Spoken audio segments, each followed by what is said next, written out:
All right. Go down, Moses, way down to Egypt, till Pharaoh let my people go down. Harriet, way down yonder in slavery land, you tell old Massa, let my people go. Hey, hey,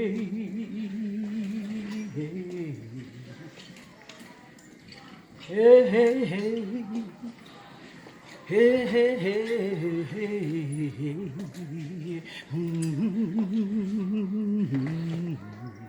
My mom always told me if you don't remember a song, you just hum it out.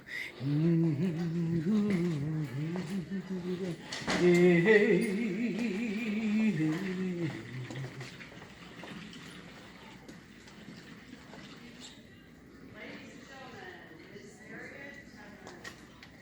Go down, Moses,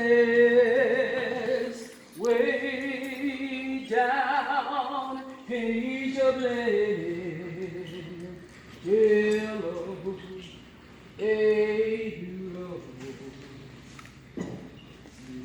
let my people go.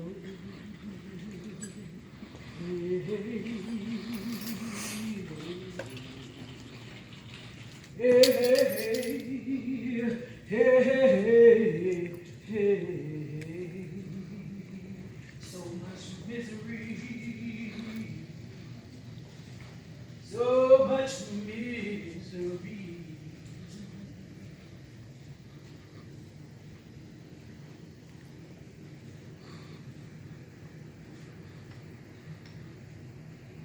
My name is Harriet Tubman. I was born Arminta Ross. That was my given name by my mom and my pappy, Rit and Ben Ross. Oh, they didn't keep up with no records then.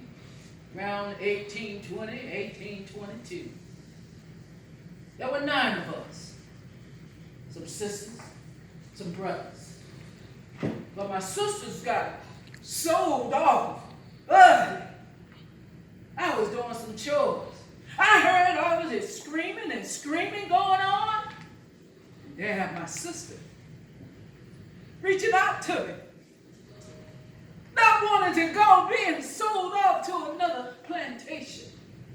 I knew early that something wasn't right. This slavery thing. Oh, Mr. Brodus was a slave owner. He looked like a God-fearing man. So I walked up to him. I was a little girl. And I said, Mr. Brodus, you look like a God-fearing man. Why don't you let these people go? He looks at me and he laughs. And all the workers that was on the plantation began to call me Little Moses. Then Moses of her people.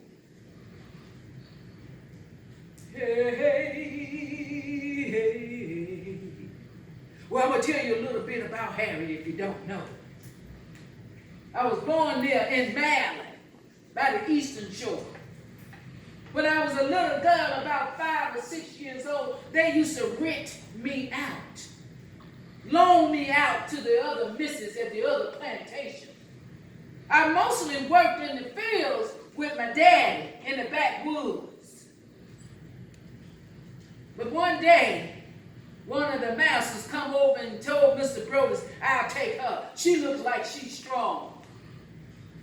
There I was, 6 years old, and I was hired out to keep the missus baby. And all night long, that baby was quiet, and they wanted me to keep that baby quiet. So I rocked, and I rocked, and I rocked, and I rocked that baby. But one night, that baby wouldn't hush. That baby commenced to start crying, and crying, and crying. The missus came over and slapped me clear across the room. I held on to that baby. Keep that baby quiet, she said. And from there, after I go back to the plantation, 7 or 8 years old, they wanted me to help tie up a runaway, and I refused to do it. So I go into a pig pen for 7 days. There I ate what the pigs ate.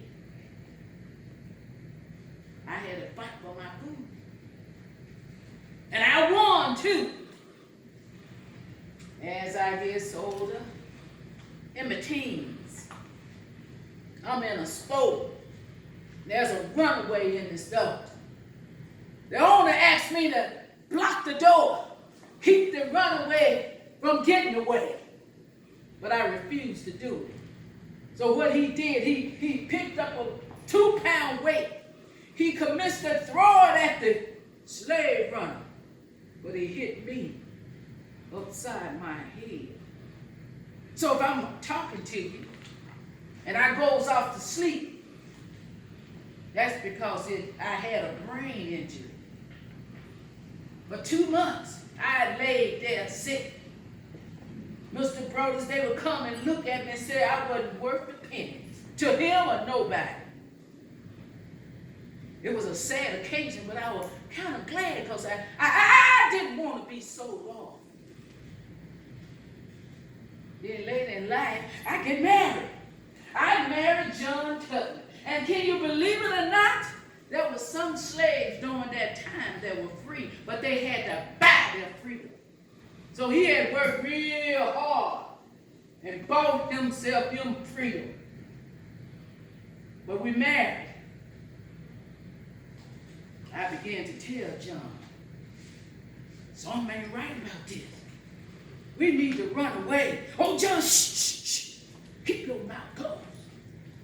Keep on talking. I'm going to tell Mr. Brothers on it. Harriet looked at it, and she knew she had to stop talking to her own husband.